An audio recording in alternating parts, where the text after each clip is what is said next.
Hilang suaranya sih.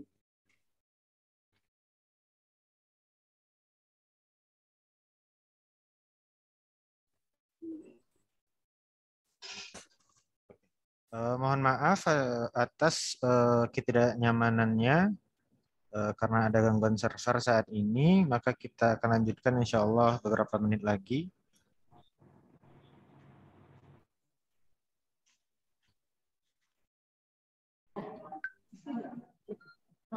Masuk aja sih.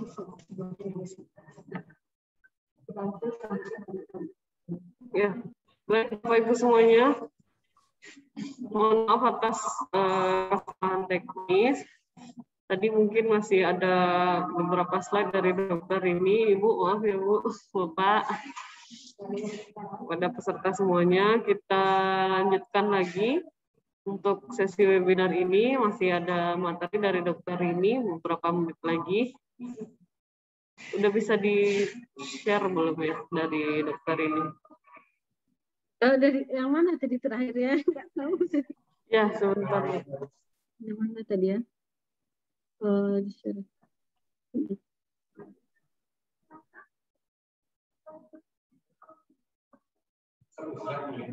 Slide ke-15 tadi, Bu. Nah, jadi buka aja lagi. Nah.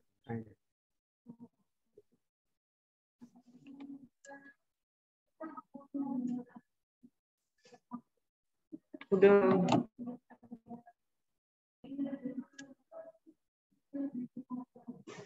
Ya, setelah gambar pas yang kebiasaan baru. Kebiasaan baru ya?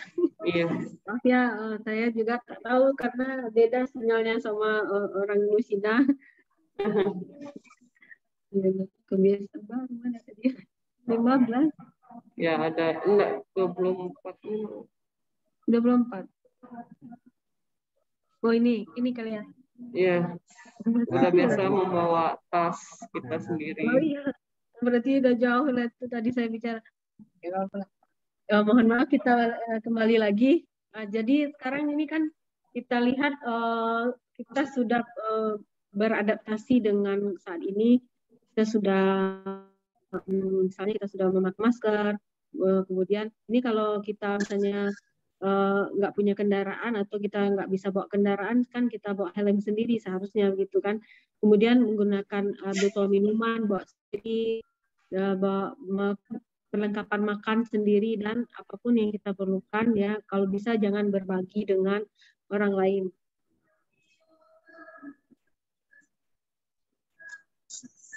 Nah, kabar baiknya itu vaksin COVID-19 ini telah ditemukan, sebuah harapan yang dulu tidak berujung mulai menampakkan cahaya meski sekali-sekali ada kebimbangan ada dikala masih jumpainya kasus setelah divaksin.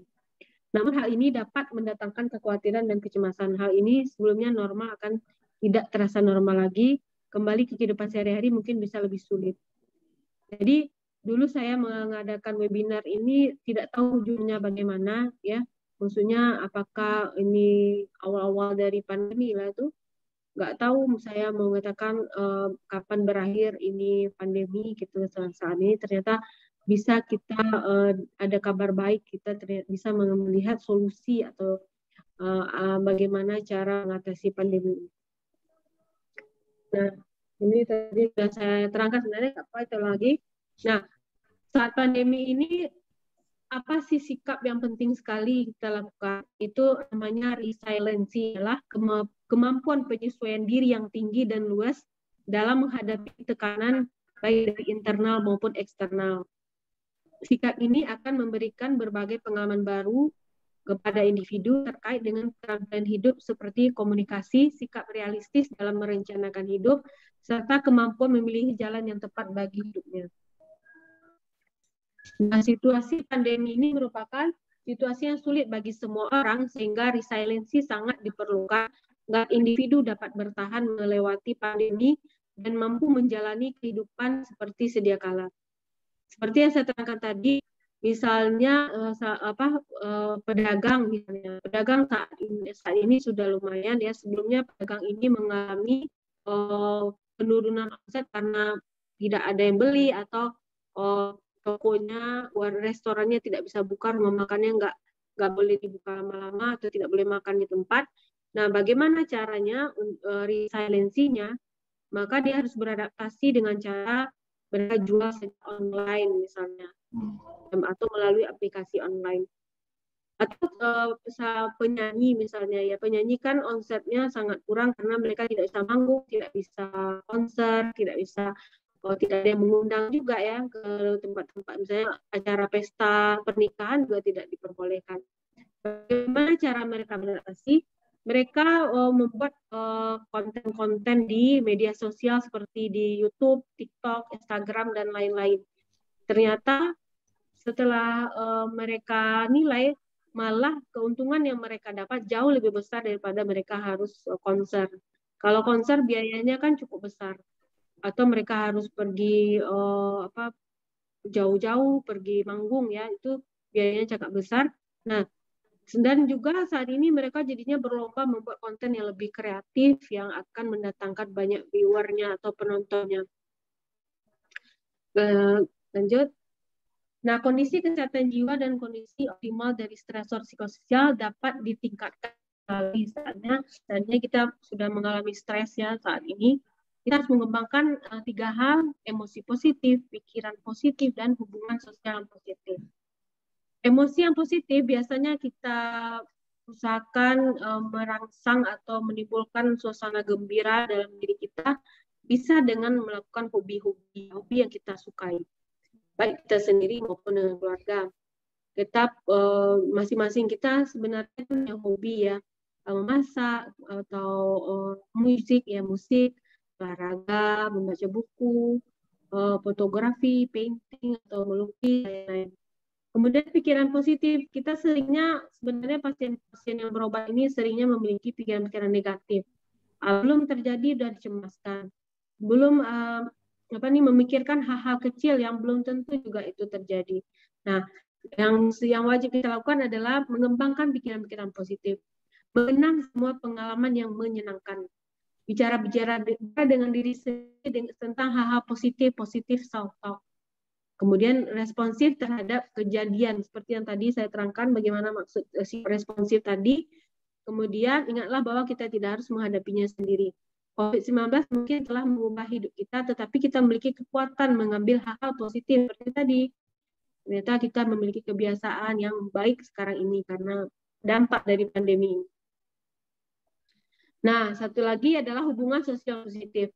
Bagaimana kita memberi pujian, kan? Pujian itu akan menimbulkan rasa senang kepada orang yang kita puji.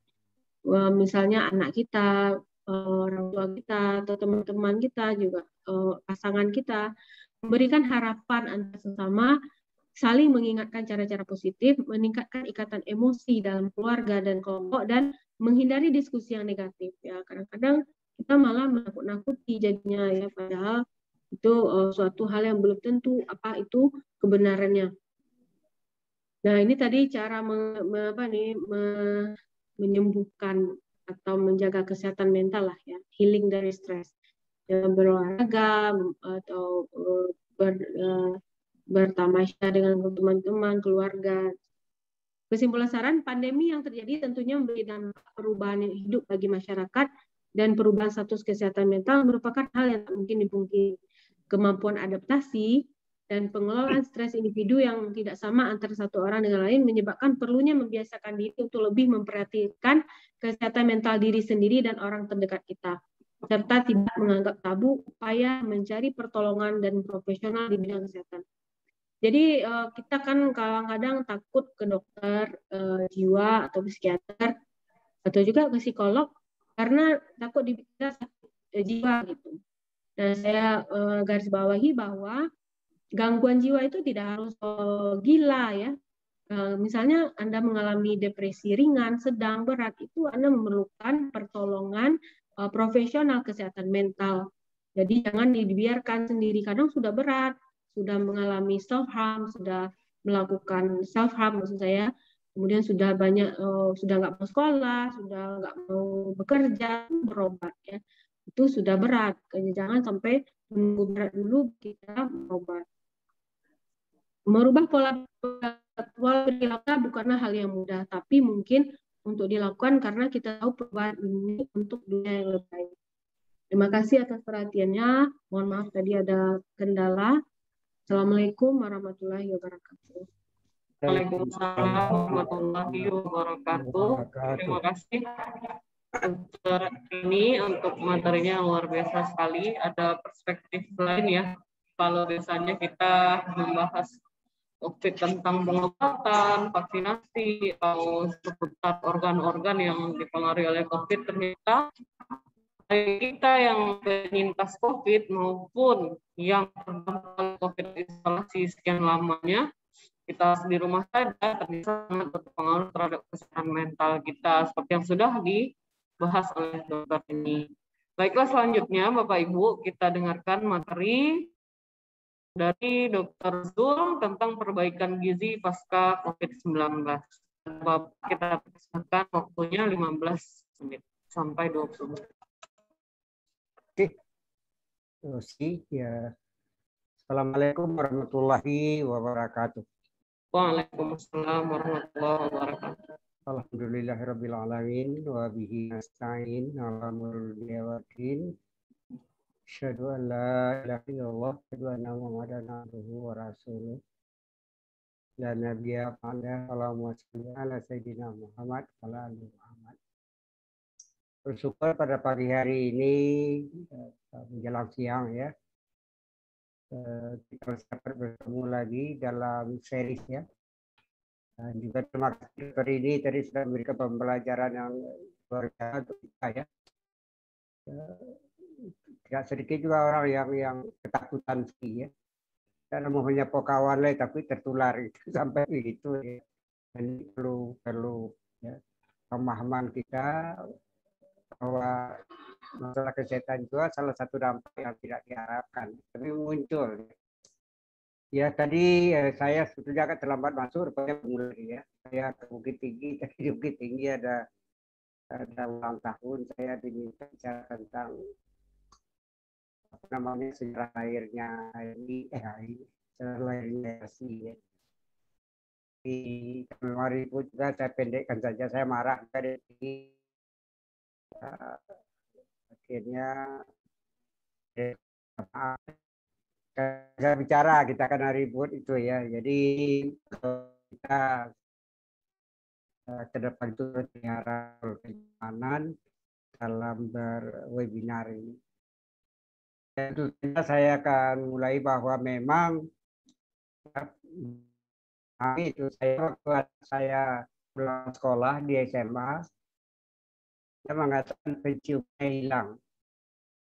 Saya kasih minyak bau di ambil cabai hanya baunya cemasnya luar biasa pula, termasuk ibunya. Iya saya katakan akhirnya saya sendiri menyadari tidak mencemaskan. Saya sendiri sangat cemas juga ya kan, tapi akhirnya kecemasan adalah menurunkan daya tahan tubuh. Ya. Faktor peningkatan daya tahan hilang dia karena kecemasan. Saya lari bawa saya ke rumah sakit, periksa seluruhnya, akhirnya dirawat ya sudah. Nah lanjut slide berikutnya, COVID-19 ini sebetulnya ya kita boleh takut tapi paham ini yang diperbolehkan oleh pemerintah penjelasan itu. Silakan yang bantu. Bahwa dari 100 orang yang terinfeksi COVID virus corona ini telah disebut OTG, namanya orang yang tidak memberi gejala. Memberikan gejala itu dan lebih dari 10%, yang berat itu hanya 2,5%, itu isolasi yang mesti diisolasi. Tapi pemerintah juga ikut mengikuti kita sehingga semua orang cemas ya. Ini salah satu untung ada ahli-ahli kita di bidang kejiwaan ini yang turun tangan seperti ini tadi ya. Ya. Dan pada tingkat awal jadi takut keluar rumah, takut ya semuanya takut ya. COVID-19 ini seperti sudah kita lihat cepat sekali merambatnya dalam tempo beberapa minggu saja. Dari pertama di Depok itu 2 orang yang bertemu yang pulang ke Jepang itu langsung menyebar ke seluruh sudut kota Jakarta dalam tempo hanya 2-3 minggu. Itu memang kita cemas, tapi mestinya ada orang yang ahli yang virologi ini menjelaskan. Ya semua orang yang kena itu karena tergantung daya tahan. Kalau daya tahan tidak bagus, ya. Aku sendiri keliling dia pada awal itu pergi ke Simpang HP, lihat adik-adik di situ, pergi ke rumah sakit Busira Payung, meyakinkan mereka tetap logikanya harus masuk, ya artinya itu bahwa kalau diet kita bagus, makan kita bagus, istirahat bagus, kita tidak akan terkena itu karena daya tahan kita kuat. Nah inilah yang kita bahas bagaimana setelah COVID ini, pasca COVID, ya. Jadi intinya adalah makanannya harus dengan baik, istirahat baik, lalu vaksinasi, ya. Orang sudah vaksinasi bisa saja dia terkena COVID juga. Banyak kasus itu. Karena dia kurang, ya. Makanannya tidak terurus dengan baik, kelelahan, ya dapat COVID juga. Lanjut slide berikutnya karena saya oleh OC dibilang 15 menit ya, kalau saya minta tambah nanti ya. Nah, tubuh kita itu mempunyai ya, alat diberi Tuhan yang bisa mencegah ya. Kalau kan untuk tidak mudah terkena infeksi. Yang pertama ialah endogen. Kita punyai sel darah putih ya, dibuat sel darah putih itu semacam polisi ya, semacam apalah. Dan 88 mencari di mana saja orang yang mau merobek negara ini. Di pembuluh darah itu lemuri ya seperti Satpol PP dan sebagainya itu. Kita punya itu endogen ini. Tapi tergantung dengan kita sadar tidak. Itu terbuat dari bahan makanan yang kita makan. Apapun yang dihasilkan baik yang humoral misalnya antibodi itu dihasilkan di tubuh kita kalau makanan kita bagus. Yang kedua yaitu yang vaksinasi. Yang sekarang berburu vaksinasi sehingga sudah ribut pula sekarang rupanya orang cari uang.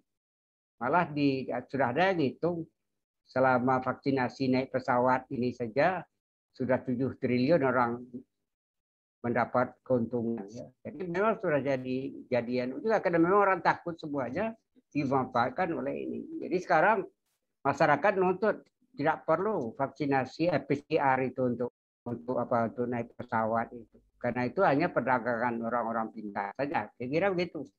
Ributnya sekarang kan di situ. Nah, sehingga diturunkan jadi 300.000 dari 900 ke 300 kok bisa gitu kan.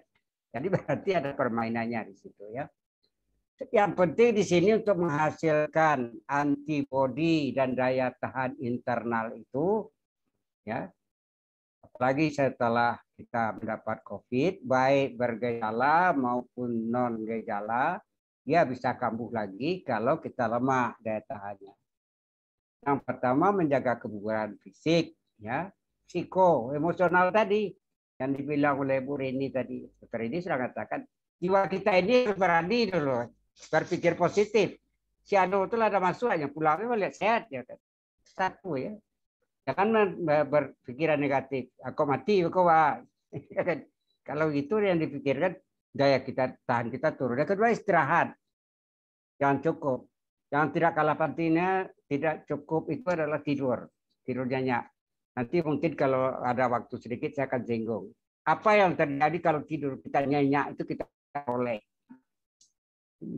Sebetulnya dokter ini juga yang nyinggung itu sebetulnya nah ilmunya beliau yang punya itu. Menu untuk recovery pasca isolasi, yang itu yang kita nanti akan kita lihat apa yang mesti kita siapkan itu. Lanjut. Slide berikutnya, next. Jadi setelah imunitas, ya. Tentu kita bicara dietnya lagi. Dietnya apa yang perlu kita makan? Untuk apa dulu? Ngerti kita untuk apa ya? Yang pertama untuk membentuk dan memodulasi munculnya imun bodies yang tinggi. Tubuh kita bentuk sendiri. Ada mesinnya untuk membuat itu. Baik membuat leukosit yang seluler, ya, fagositosis terjadi, makrofag dan sebagainya. Ada bentuk hormonal yang masuk ke dalam darah langsung dari limfosit misalnya. Ya, segala di situ. Antibodi namanya. Itu yang pertama, makan kita perlu itu. Lalu baru kita cari bahan apa yang bisa membuatnya itu. Yang kedua, tentu menyediakan energi yang ya, kita tidak lemah, tidak lesu, ya. Semangat bisa dipacu oleh dokter ini tadi. Tapi kalau energinya tidak makan, ya, nafsu makan hilang karena takut, ya kan? Nafsu makan hilang ya sudah, ya. Dia masuk rumah sakitnya karena memang kelelahannya itu ada penyakit lain yang datang. Menyediakan asam amino esensial yang berkualitas. Kita sudah tahu, sudah berapa kali seminar selalu saya sebutkan, kita baca saja surat An-Nahl ayat 14. Surat An-Nahl ayat 11. Di situ ada diceritakan oleh Allah sampai 20 kali disebut tentang kurma.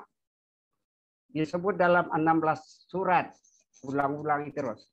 Lalu kita coba membaca analisanya, apa konten yang ada di dalam itu. Luar biasa sekali kurma itu. Luar biasa sekali ikan laut itu. Tidak terdapat pada makanan lain.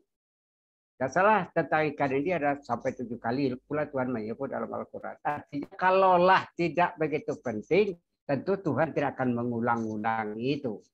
Nah, logikanya sederhana saja begitu. Oleh karena itu pilihan-pilihannya beli daging B, dendeng ya, dendengnya sudah sudah menambah tidak ada dendeng yang direbus kan tidak ada kan, dendeng itu kan digoreng kan masuk pula minyak ke dalamnya. Nah ini menambah penyakitnya, COVID-nya menjadi-jadi, dia harus yang mestinya tidak dirawat akhirnya dirawat karena memang makanan itu dilarang bagi infeksi yang sedang begitu ya. Nah, menyediakan asam lemak esensial, bukan asam lemak dari minyak sawit yang kita sebut dengan bermacam-macam merek sekarang. Itu malah memperburuk keadaan kita yang sedang mendapat infeksi. Kemudian merevitalisasi mukosa otot dengan probiotik.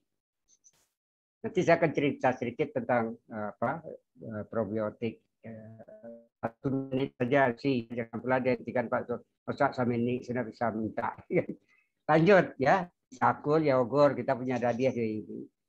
Lanjut, kita mungkin lihat slide tentang probiotik ini ya. Oke, lanjut berikutnya.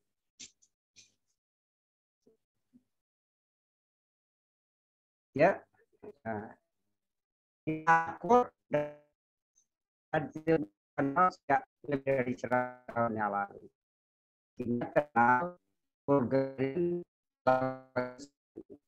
lactobacillus atau Yakult, yogurt yang diminum oleh orang-orang Bulgaria di Eropa bagian timur.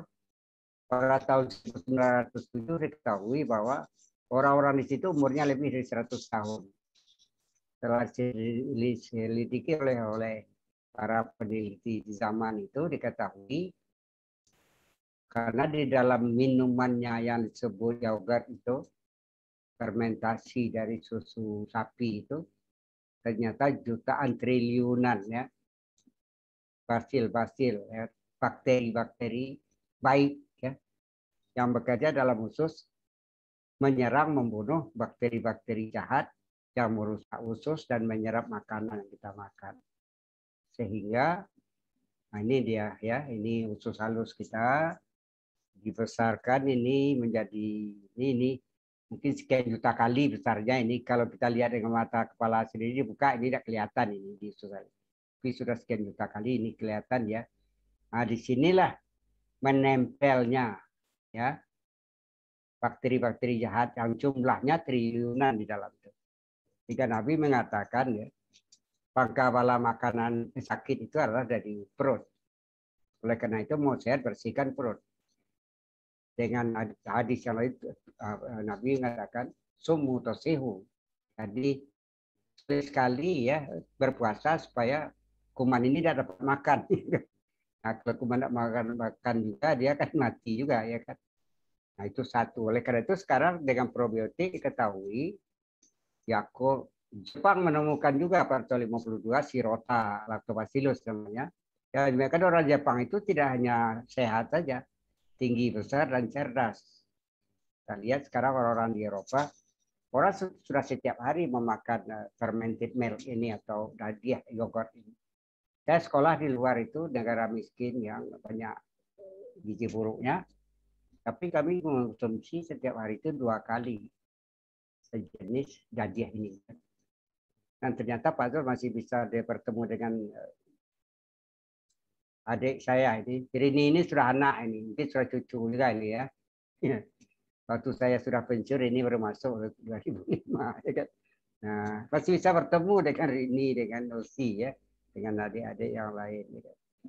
Rini ya, saya Pak Zul sekarang 80 tahun ya. Insya Allah Desember nanti ulang tahun 80 ya. Masih bisa ketawa-ketawa dengan adik-adik. Karena dari kecil kebetulan kakek Pak Zul, waktu Pak Zul sudah SD masih main jual susu dan dadiah di kampung di Peran Panjang. Itu kadang-kadang pulang SD Pak Zul itu numpang dengan gerobak dorongan dadiahnya itu ya kan. Nah, jadi memang ini salah satu bahan yang dunia sudah lama mengetahui itu, 1907 sudah diketahui diteliti oleh Pasteur Institute di Paris. Nenek kakek kita sudah makan dadiah juga sejak sebelum tahun 1900 itu. Sehingga orang Minang zaman lampau itu penggerak kemerdekaan itu umurnya di atas 90 semua. Orang besar kita itu Hatta, Sahrir, Muhammad Nasir, semuanya itu kan usianya usia panjang semuanya. Nah ini sekarang kita coba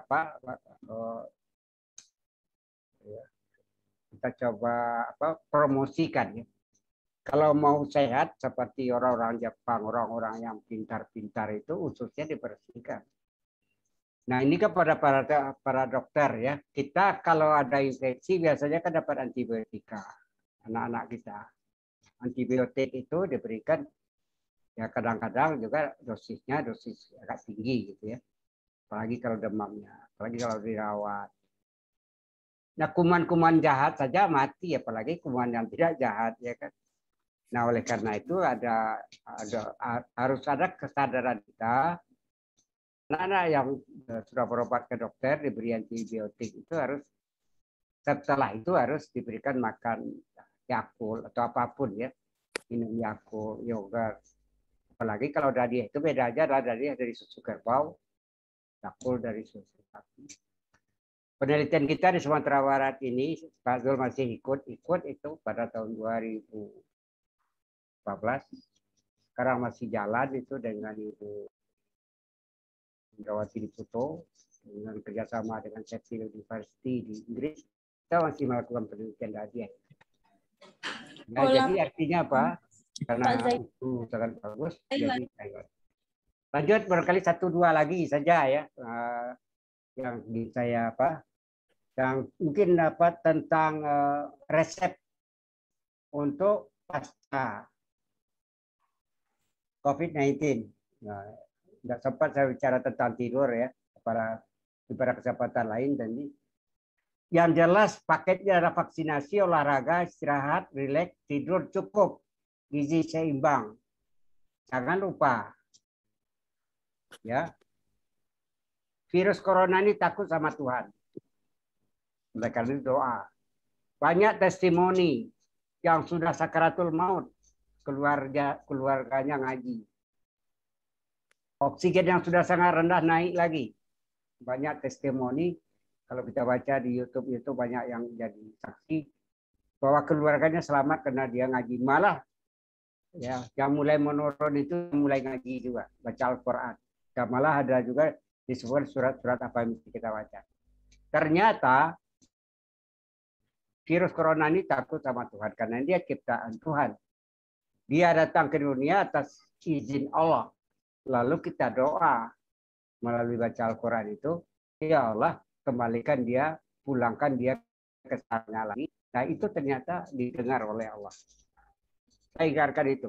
Banyak sekali teman-teman yang telepon saya selamat ya, Karena saya juga sarankan melalui berbagai WA ya, ngaji sangat penting, sama pentingnya dengan makan.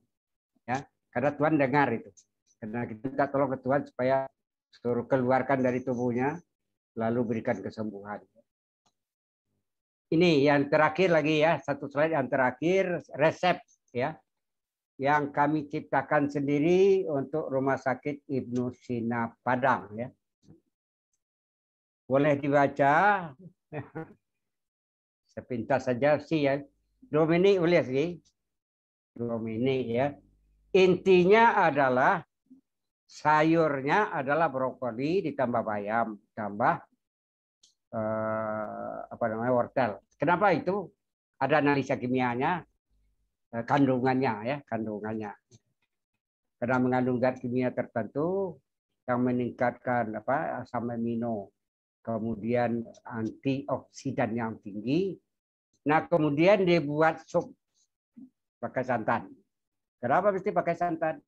Kalau tidak bisa dikeluarkan dia karena dia berikatan dengan sebagian dengan fosfolipid juga, dengan lemak, fosfor dan ada proteinnya. Nah, setelah itu kuah yang sebenarnya jadi santan bukan kuahnya ya. Hanya beberapa mungkin 10-20 cc saja. Yang kuahnya adalah kaldu dari tulang ayam. Kaldu dari tulang ayam ini mengandung banyak asam amino, glisin, isoleucin, leucin dan sebagainya yang sangat diperlukan untuk pembuatan antibodi di dalam tubuh kita. Sehingga dia recovery-nya lebih cepat. Jadi sebetulnya kalau sudah boleh ke rumah sakit sebetulnya berarti dia sudah sehat secara medis. Tapi karena kerusakan yang berat, karena memang COVID-19 ini, virus corona ini sangat agresif, menghancurkan bagian-bagian yang disinggahinya, malah dimulai dari usus. Tidak hanya di paru-paru. Mulai dari usus, dia masuk dari situ, dia sudah menghancurkan itu. Nah, oleh karena itu memperbaiki cepat kembali recovery, karena di usus itulah absorpsi makanan, itu kita pulihkan juga lebih cepat. Dan oleh karena itu makanan ini harus gizi seimbang plus, ya saya katakan gizi seimbang plus, karena dari yang diistimewakan beberapa yang tidak kita dapat pada orang yang sehat. Saya kira itu barangkali dari saya sih. Temakan waktunya sih, enggak ya? Ada temakan sedikit. Minta maaf. Bila taufik ya. Assalamualaikum warahmatullahi wabarakatuh. Waalaikumsalam warahmatullahi wabarakatuh. Alhamdulillah, semuanya kita sudah mendengarkan pemaparan materi dari kedua pemateri kita. Kita lanjutkan kepada sesi tanya jawab.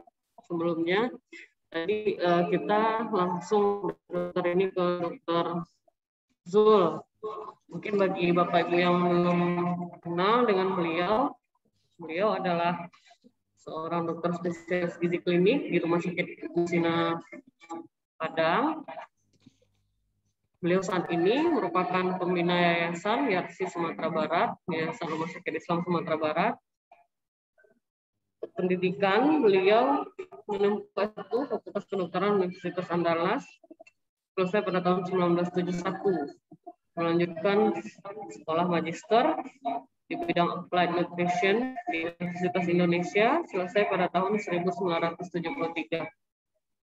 Kemudian melanjutkan S2 bidang kesehatan pada tahun 1976 di Universitas Indonesia. Kemudian S2 lagi India dengan bidang yang sama, bidang Applied Nutrition pada tahun 1978. Dan memang beliau sangat concern sekali di bidang gizi ini, baik riset dan buku yang sudah beliau tulis, termasuk penelitian dengan taraf internasional. Terakhir buku beliau di tahun lalu launching itu Revolusi Gizi dan Gizi Revolusi. Dan beliau setia menemani kita di setiap bulan webinar kita, sehingga teman-teman Bapak Ibu semuanya bisa belajar pelan-pelan tentang gizi di semua aspek kesehatan kita. Tentu saja sangat berpengaruh intervensi gizi. Baiklah Bapak Ibu semuanya, kita masuk ke sesi diskusi, dan bagi Bapak Ibu yang ingin bertanya langsung boleh raise hand, tekan tanda tangan bagian tangan di bagian reaction, atau boleh bertanya melalui kolom chat. Dan untuk Dokter Rini, Dokter Zul, ini sudah ada beberapa pertanyaan ya Bu, Pak, untuk yang sudah masuk sebelum sesi tanya jawab.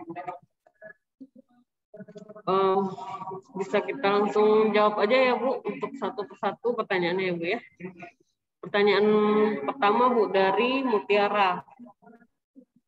Apakah ada Dok hubungannya antara halusinasi dengan COVID-19?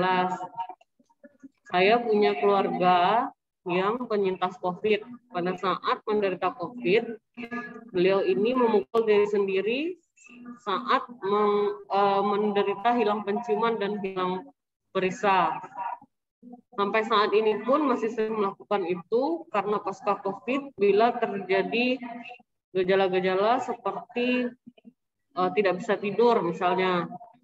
Dan sampai saat ini masih cemas tidak sehat dari COVID itu dan akan terinfeksi lagi. Nah, apakah ada hubungannya halusinasi dengan COVID-19 ini, Dok? Saya langsung jawab ya. Terima kasih pertanyaannya kepada Bu Mutiara. Jadi saya lihat nih cukup berat ini ya. Ini mungkin istilah halusinasi ini, kalau halusinasi itu adalah persepsi sensoris yang salah dan tidak disertai dengan stimulus eksternal yang nyata. Misalnya dia mendengar suara-suara, namun suara-suara itu tidak ada sumbernya, cuma dia sendiri yang bisa dengar. Tapi saya nggak tahu nih betul-betul halusinasi yang itu atau maksudnya apa. Namun dari kalimat yang berikutnya, di sini dia ada menyakiti diri sendiri, memukul dirinya. Itu sudah suatu self-harm. Perilaku menyakiti diri sendiri itu adalah suatu bentuk-bentuk sudah mengalami suatu gejala-gejala depresi pada pasiennya. Dan juga setelah COVID berarti dia sudah mulai ada juga gangguan stres pasca traumanya. Kalau sudah berat ini sebaiknya berkonsultasi. Karena ini saya lihat berat ini, sampai nggak bisa tidur ya, mengalami insomnia. Insomnia ini akan berakibat gangguan juga pada kesehatan fisik. Dan juga banyak lagi yang saya lihat ada ansietas yang tinggi sekali. Mungkin ada juga nih seperti nightmare atau flashback itu merasakan lagi sakit itu, lagi di kondisi lagi dirawat itu, atau lagi sakit COVID yang lagi berat gitu. Karena dia kan tadi katanya kalau dia lagi langsung terasa lagi gitu ya. Jadi ini saya lihat sudah ada PTSD-nya nih kalau dari cerita yang segini, post traumatic stress disorders atau gangguan stres pasca trauma. Kalau saya sarankan lebih baik berkonsultasi dengan profesional kesehatan mental. Mungkin itu Bu Dokter Mursyida. Iya, terima kasih Bu dan jawabannya Dokter ini. Jadi kepada Ibu Mutiara, ya memang ada anjurannya untuk berkonsultasi ya untuk pasien ini karena memang sudah ada gejala self-harm-nya, kemudian insomnia-nya cukup jelas, tambah lagi memang penyintas gitu ya. Selanjutnya mungkin Bu kita langsung jawab pertanyaan kedua ya Bu ya. Itu dari Quraini. Assalamualaikum Dok. Tetangga saya penyintas COVID-19 3 bulan yang lalu. Sampai sekarang masih sering merasakan letih dan selalu merasa ketakutan gitu Dok.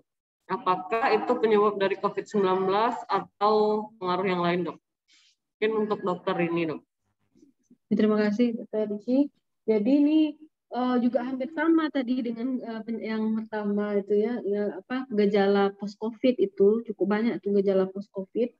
Nah kalau sudah berat dan mengganggu aktivitas sehari-hari itu memang sudah disebut gangguan. berarti harus mendapatkan pertolongan profesional kesehatan seperti itu. Kalau sudah menyebabkan gangguan pada kehidupan sehari-harinya, jadi dia nggak produktif, jadi dia nggak mau keluar rumah, nggak mau bekerja, nggak mau sekolah. Saya banyak pasien yang berobat sama saya itu ada timbul halusinasi sesudah COVID. Anak-anak lagi anak SMA ya mengalami halusinasi. Mungkin teman saya ini tadi ada masuk Dr. Taufik Asal SPKJ, beliau khusus ditempatkan di ruangan isolasi COVID di Rumah Sakit M. Jamil dan Rumah Sakit Jiwa. Di sana cukup banyak yang konsul ke Dr. Taufik ke bagian psikiatri, pasien-pasien yang sedang mengalami perawatan COVID yang timbul gejala psikosis namanya. Gejala psikosis itu misalnya waham, halusinasi, perilaku kacau, pembicaraannya kacau. Jadi sebelumnya nggak ada, sebelumnya nggak pernah mengalami gangguan jiwa. Sejak COVID itu timbul gangguan jiwanya. Jadi cukup banyak juga kasusnya yang berobat sama saya juga banyak. Itulah Dokter Iki. Oh iya ya Dok. Ternyata bergabung bersama kita Dokter Taufik Asal ya Dok ya. Tadi nggak memperhatikan juga. Oke, selanjutnya ada pertanyaan lagi Dok untuk pasien dari Bapak Afrizal Dok. Untuk dokter ini, Dok izin bertanya, bagaimana mengatasi perubahan sikap setelah COVID seperti sering mencuci tangan, tidak mau menyentuh barang yang bersamaan dengan orang lain? Terima kasih Dr. C. Masih pertanyaan Pak Afrizal. Nah, itu sudah mulai ada gejala OCD sama Pak Afrizal. Yang perilaku obsesi kompulsif namanya, yaitu dia mengulang-ulang melakukan sesuatu karena ada pikiran obsesif takut akan kuman gitu. Kalau sudah berat memang harus berkonsultasi Pak Afrizal. Nah, tapi kalau misalnya masih bisa Pak Afrizal melakukan kayak yang saya tadi terangkan, melakukan sikap responsif, di mana kita itu mulai kita lihat apakah betul nih mudah sekali COVID-19 ini menular. Kita merefleksi diri sendiri, benarkah mungkin nggak ya dengan menyentuh saja bisa kita terinfeksi gitu. Karena kita tahu COVID-19 ini kan sebenarnya kan lebih ke infeksi penularannya lebih ke pernafasan ya. Karena dalam bentuk droplet atau dalam bentuk orang berbicara, bukan kuman terletak di apa. Nah, juga kita kan bagaimana caranya agar kita tidak terinfeksi? Tadi kita harus melakukan sikap beradaptasi. Jadi seandainya kita memang rasanya bersentuh, kita mencuci tangan, tapi kan nggak perlu juga sampai berulang-ulang kali. Kalau sudah berulang kali nggak bisa di stop, pokoknya pikirannya ke situ saja. Ya kayaknya tadi ini saya terpegang tuh gagang pintu. Kayaknya nih belum bersih nih tangan saya ulang-ulang terus, itu sudah patologis. Namun kalau hanya baru sekali dua kali itu belum patologis, ya dibantu dengan bagaimana kita mengontrol pikiran kita itu. Kita harus melakukan sikap yang responsif tadi, bagaimana kita nilai benar nggak hanya sekali sentuh ini langsung akan tertular. Kan kita sendiri punya imunitas. Nah, kita nilai diri kita kan masih sehat nih, masih muda, masih sehat, tidak punya penyakit lain. Rasanya pun kalaupun sakit nanti saya bisa sembuh lagi seperti itu. Jadi memikirkan pikiran-pikiran dan emosi-emosi yang positif. Jangan langsung berpikir nanti tertular, nanti saya sakit gitu. Belum tentu juga. Apa yang kita pikirkan itu kadang-kadang belum tentu terjadi, tapi kita sudah memikirkannya luar biasa seperti itu. Mungkin itu Dr. Wici. Iya, barangkali ada benang merahnya ya Bu ya, ketika gejala-gejala pasca COVID tadi sudah mengganggu aktivitas, mengganggu produktivitas, maka sebaiknya berkonsultasi gitu ya Bu, mungkin tidak bisa tidurnya atau sampai menyakiti diri sendiri tadi ya Bu, atau mungkin yang rasa takutnya sampai takut keluar rumah sehingga produktivitasnya menurun gitu ya Dok ya. Iya. Sampai ada yang sibuk aja cuci tangan, nggak ada ngerjain yang lain jadinya Dok. Gitu. Oke, Bapak Ibu semuanya, masih ada pertanyaan selanjutnya. Ini untuk dokter ini, masih untuk dokter ini Dok. Untuk pertanyaannya dari Ibu Nadira Dok. Assalamualaikum dokter, saya mau bertanya, kalau obat pada pasien penyakit gangguan jiwa, apakah itu dimakan seumur hidup? Soalnya ada keluarga yang mengkonsumsi obat jiwa. Apabila tidak makan obat, dia sering ngawur dan sering marah.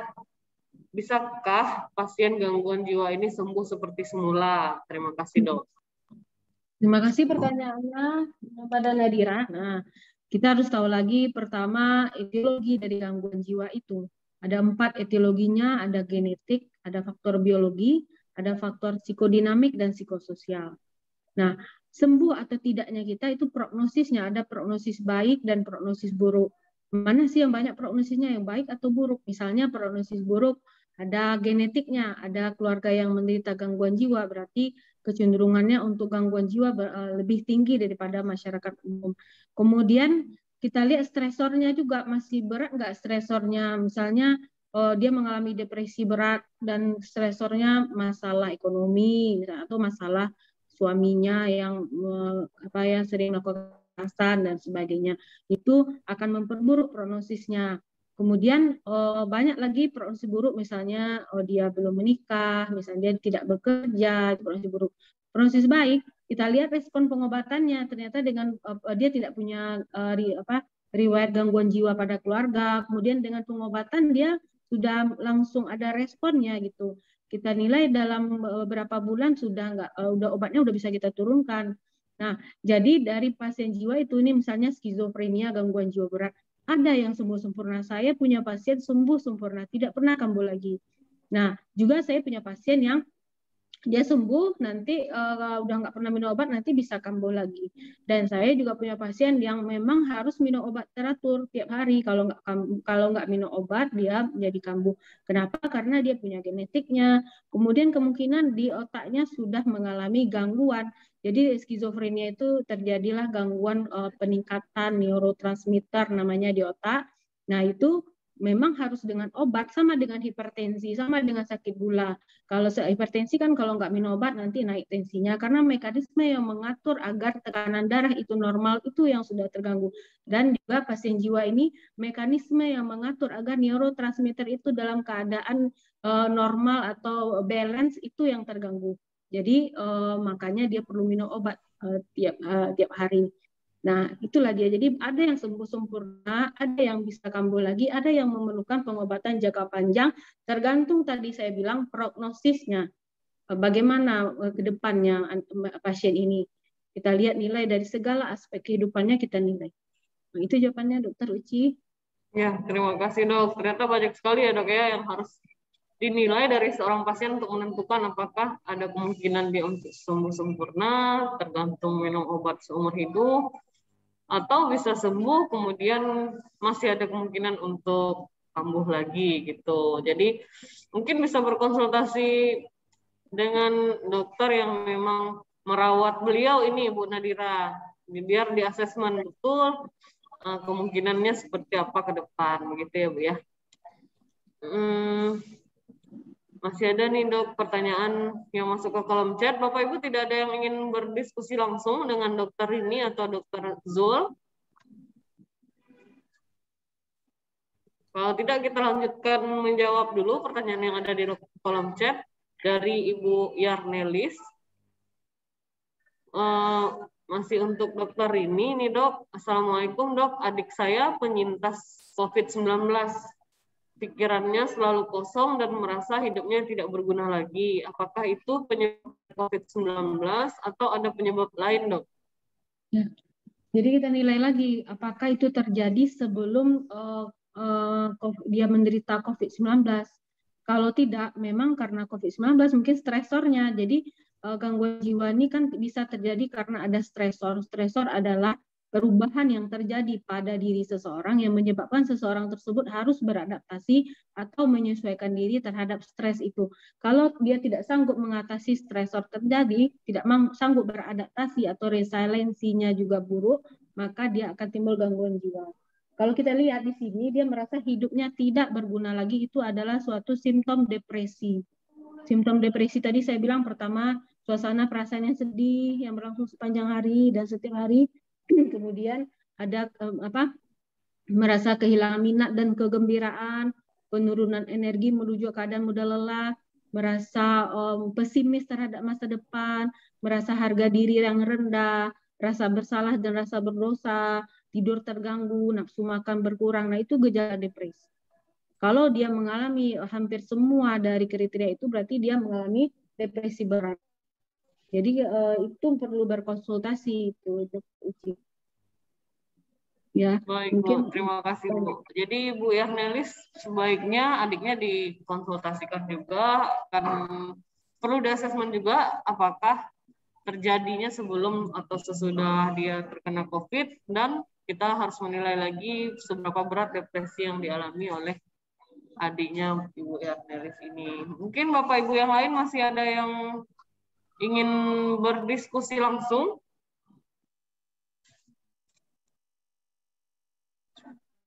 Dengan dokter ini dan dokter Zul, Bapak Ibu boleh angkat tangannya, hidupkan kameranya.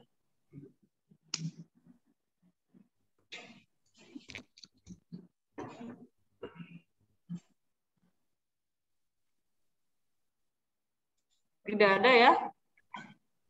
Kita masih punya kurang lebih 10 menit lagi untuk berdiskusi.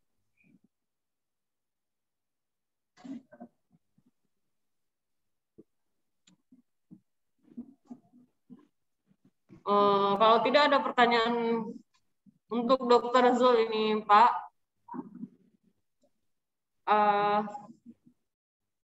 apakah ada diet-diet tertentu, Pak, yang mempengaruhi gejala post-COVID itu menjadi ada atau tidak, gitu, Pak?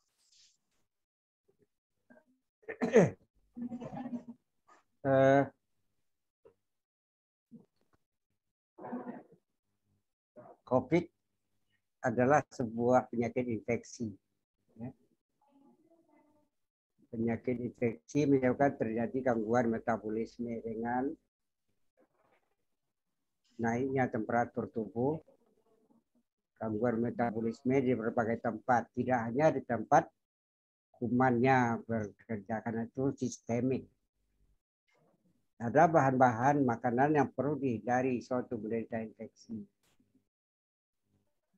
terutama bahan-bahan yang tinggi kadar lemaknya, terutama lemak jenuh. Yang kedua adalah yang tinggi garam. Kenapa? Karena kedua jenis makanan itu mempengaruhi metabolisme. Sekarang kita sedang terganggu, lalu kita tambah pula dengan gangguan makanan. Jadi oleh karena itu, setiap anak yang sedang demam mestinya dijauhkan dengan goreng-gorengan, dengan yang manis-manis, ya. Karena ketiganya itu baik garam, gula, dan lemak itu mengganggu metabolisme tubuh. Anak sedang terganggu lalu diperberat itu anunya, ya. Sedang bahan makanan, sumber-sumber energi dan protein itu tidak banyak masalah asal pemberiannya tidak berlebihan. Kalau dia berlebihan, gangguannya di pencernaan nanti. Kondisi pencernaan itu sedang terganggu karena penyakit itu kan banyak lewat usus sebetulnya, ya. Masuk kumannya kan lewat sana. Nah, sekarang yang sedang terganggu, kita berikan juga makanan yang berlebihan misalnya. Makanan yang susah dicerna, terlampau panas, terlampau dingin, dan sebagainya. Jadi setiap ada penyakit, terutama yang ada infeksinya, nah perlu kita mewaspadai. Kita sedang terganggu, jangan kita ganggu pula dengan dietnya ini. Diet itu kita harapkan meningkatkan imunitas tubuh, bisa sembuh sendiri. Penyakit virus sembuhnya sembuh sendiri, kecuali kalau dia memang infeksinya berat, banyak kumannya yang masuk, virusnya masuk. Nah, jadi, tapi kalau yang infeksi biasa seperti COVID ini kan sembuh sendiri.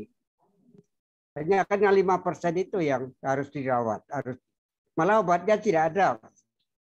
Tidak ada obatnya sampai sekarang, belum ditemukan obatnya. Orang coba-coba dengan obat malaria dan sebagainya, tapi itu bukan obat untuk virus, ya. Oh, dia sembuh karena makan obat malaria, faktornya kan kebetulan saja karena dia sudah mau sembuh juga. Nah, oleh karena itu jangan melihatnya dari sudut Kalau infeksinya tidak berbahaya, ya sudahlah, tidak usah makan makannya tidak usah ditingkatkanlah daya tahannya. Jadi artinya apa?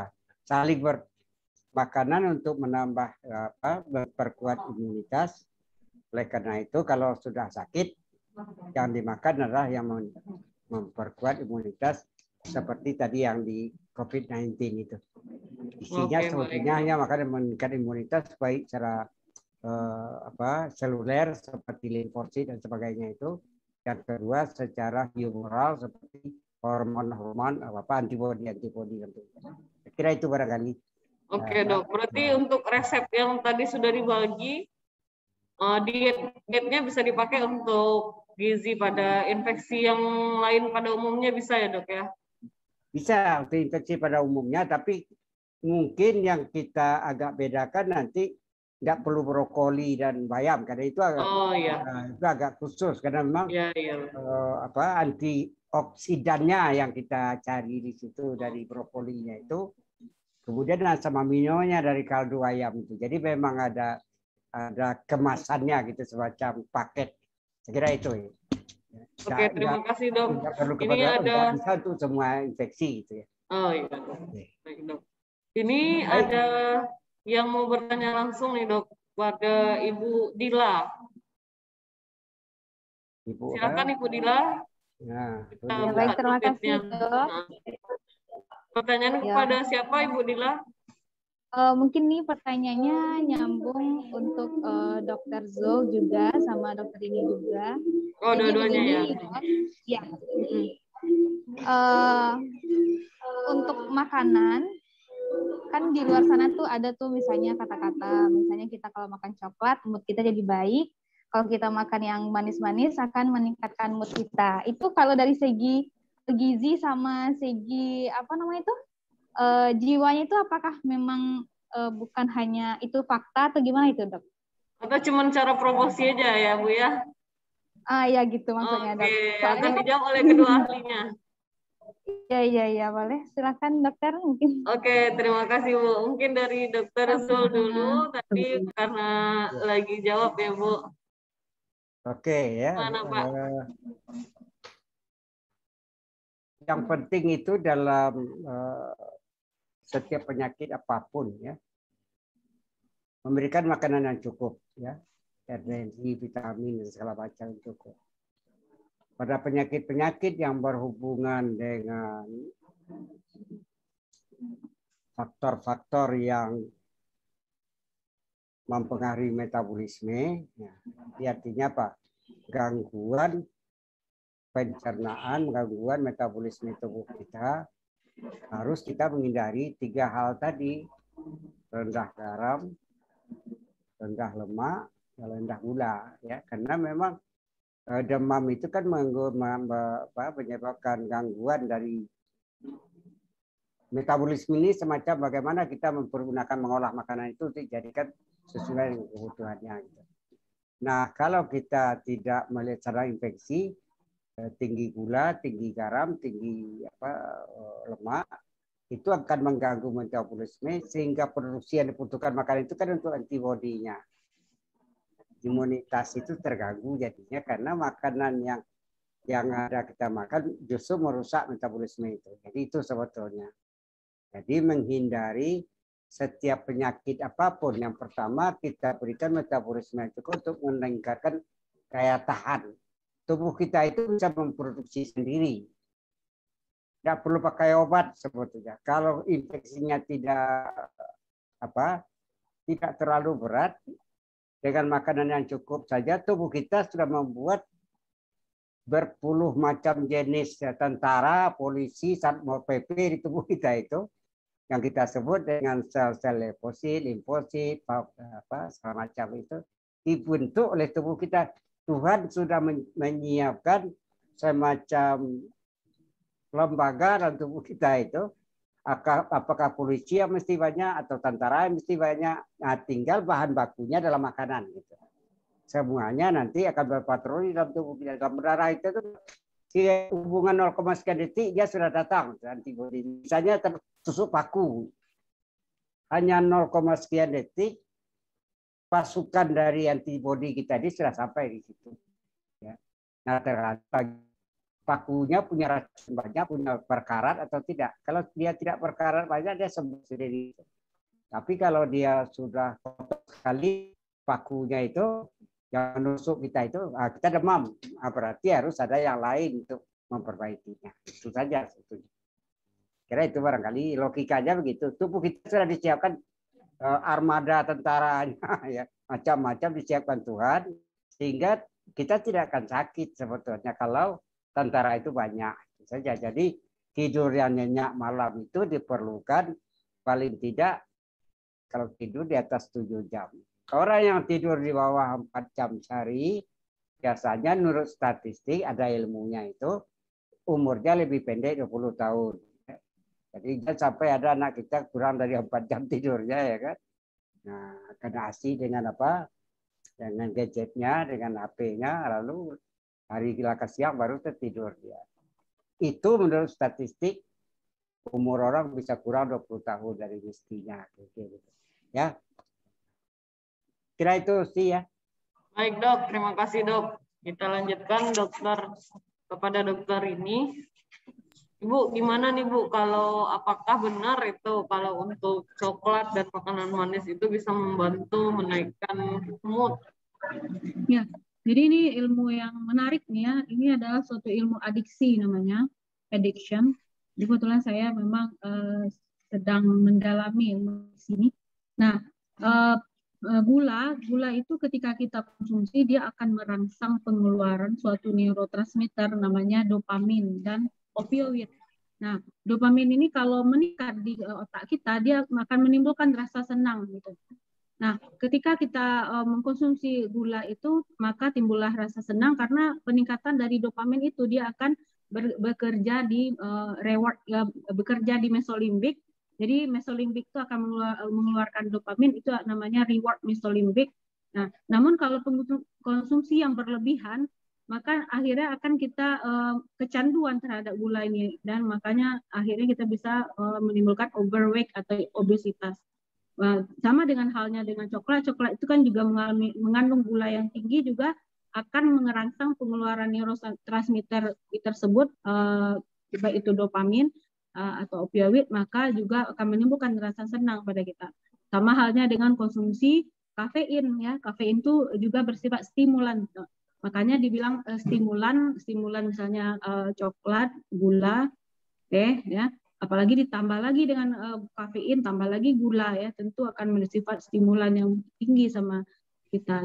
Jadi itulah dia. Nah, hampir semuanya yang menimbulkan rasa senang terhadap kita, maka itu akibat dari pengeluaran neurotransmitter dopamin tadi. Itu berarti benar ya dok ya, bikin mood naik, tapi harus hati-hati dengan efek samping ketergantungannya gitu ya dok ya. Ya, nanti kalau ketergantungan tentu kita mengkonsumsi gula yang sangat tinggi akan membahayakan terhadap kesehatan fisik kita. Apalagi orang-orang yang memiliki bakat untuk diabetes misalnya, maka akan terjadilah resistensi dari insulinnya, pankreasnya. Itu kira-kira jawabannya dari Dokter Zul dan dokter ini. Bu Dila, ada pertanyaan lagi atau cukup? Cukup bisa menjawab pertanyaannya. Ibu Dila. Iya, alhamdulillah terima kasih banyak Bu. Jawaban yang luar biasa dan juga kepada Bapak Zul. Baik, terima kasih. Bapak Ibu. Terima kasih Bu. Iya, terima kasih Bu Dila untuk pertanyaannya. Baiklah Bapak Ibu semuanya. Kalau tidak ada lagi yang bertanya, kita sudah berada di penghujung sesi pada webinar kali ini. Kita mintakan closing statement dari masing-masing pembicara sebelum kita menutup acara ini. Kita mulai dulu dari Dokter Zul, 1 menit Pak, untuk pesannya yang bisa dibawa pulang hari ini Pak. Baik, pertama ternyata ada kesan ya. seminar ini atau webinar ini banyak diminati orang. Malah ada permintaan dari berbagai tempat di luar Kota Padang ini. Oleh karena itu, Dr. Hema Ramli, Ketua IRC, ya, ingin menyambungkan webinar kita ini di wilayah lokasi Rumah Sakit Islam Ibnu Sina yang lain. Jadi nanti setiap keperintah kepada Bu Ana ya mengirimkan kode Zoom-nya ini kepada Dr. Herman Ramli di Bukit Tinggi supaya dilanjutkan disebarkan kepada teman-teman Pangampe, Panti, Payakumbuh, Padang Panjang, dan Bukit Tinggi. Sehingga memang cakupan dari seminar kita menjadi lebih besar. Dan kita minta kepada Pak Direktur kita ini, Pak Epizod, supaya meningkatkan jadi kapasitas dari Zoom kita ini, sehingga biar teman-teman juga yang berada di Sumatera bagian utara itu, Sumatera Barat bagian utara sampai ke Pasaman itu 50 kota bisa terlibat. Karena itu dan mari kita pelihara juga dengan baik kepada Pak Panitia Yosi dan Bu Ana ya. Mungkin memilih topik-topiknya yang agak misalnya penyakit apa lagi yang sekarang ini yang masih susah sekali kita tangani, misalnya yang prevalensinya sangat tinggi misalnya, sehingga banyak masyarakat. Kadang kita lihat saja nanti saran saya 10 penyakit terbanyak kita pilih satu persatu yang belum tampil lagi ya. Nah, kita cari ahlinya di situ. Itu barangkali dari saya sih ya. Terima kasih. Baik Pak, terima kasih banyak Pak pesannya Pak. Wabarakatuh. Waalaikumsalam warahmatullahi wabarakatuh. Selanjutnya kita dengarkan closing statement dari Dr. Rini. Dari saya sedikit saja, menjaga kesehatan jiwa atau kesehatan mental sangat penting, sama halnya dengan menjaga kesehatan fisik. Terima kasih atas perhatian dari semua peserta. Salam sehat jiwa. Salam sehat jiwa ya Bu ya. Terima kasih sekali Ibu atas waktu dan kesempatannya serta ilmu yang sudah dibagi. Penting sekali sebenarnya. Percuma kalau sehat secara fisik tapi jiwanya tidak sehat, maka akan tidak bisa juga beraktivitas dan tidak punya produktivitas gitu. Maka keduanya sama pentingnya ya Bapak Ibu semuanya. Terima kasih Bapak Ibu semuanya dan kedua narasumber beserta panitia yang sudah terlibat pada webinar kali ini. Saya sebagai moderator undur diri. Assalamualaikum warahmatullahi wabarakatuh. Saya kembalikan kepada Saudara Furqon. Waalaikumsalam warahmatullahi wabarakatuh. Assalamualaikum warahmatullahi wabarakatuh. Terima kasih kepada Dr. Usi selaku moderator. Terima kasih kepada Bapak Dr. Zulkarnain dan Ibu Dr. Rini yang telah menyempatkan diri untuk mengedukasi kita semua. Semoga ilmu yang kita dapat dari webinar ini dapat bermanfaat bagi kita semua ke depannya. Jangan lupa untuk selalu nantikan webinar-webinar kita selanjutnya yang insya Allah akan kita laksanakan di akhir bulan. Dan bagi peserta yang ingin mengusulkan judul yang akan kita angkat pada bulan besok dapat disampaikan melalui kolom chat kami atau melalui sosial media kami. Untuk info-info terbarukan dari Rumah Sakit Islam Ibnu Sina Padang seperti jadwal dokter dan lainnya, dapat dilihat di media sosial kami di Instagram yaitu @irsi_Ibnu Sina Padang dan Facebook di Ibnu Sina Padang. Bagi peserta yang ingin berkonsultasi lebih lanjut dengan dokter ini, beliau dapat ditemui di Rumah Sakit Islam Ibnu Sina Padang di hari Senin sampai Jumat, dan untuk Dr. Zulkarnain dapat melalui on-call. Terima kasih untuk semua peserta atas kehadirannya. Kami tunggu kehadiran selanjutnya di webinar-webinar kami selanjutnya. Sebelum webinar ini diakhiri, mari bagi semua peserta untuk menyalakan kameranya untuk melakukan foto bersama.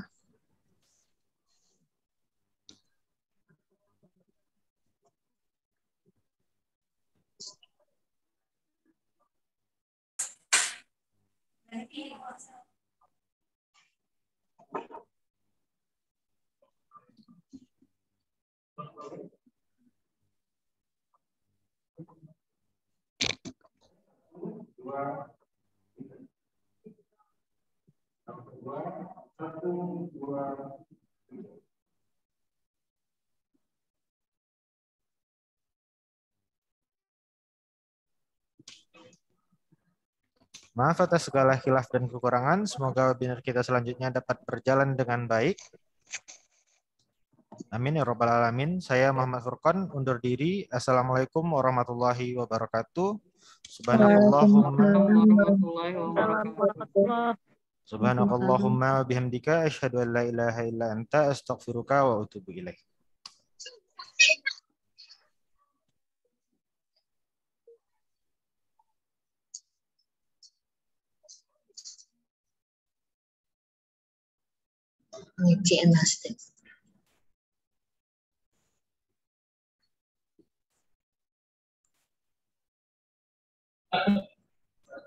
Kasih Pak. Terima kasih Pak Dr. Uci. Terima kasih Pak Zul, Bu Rini.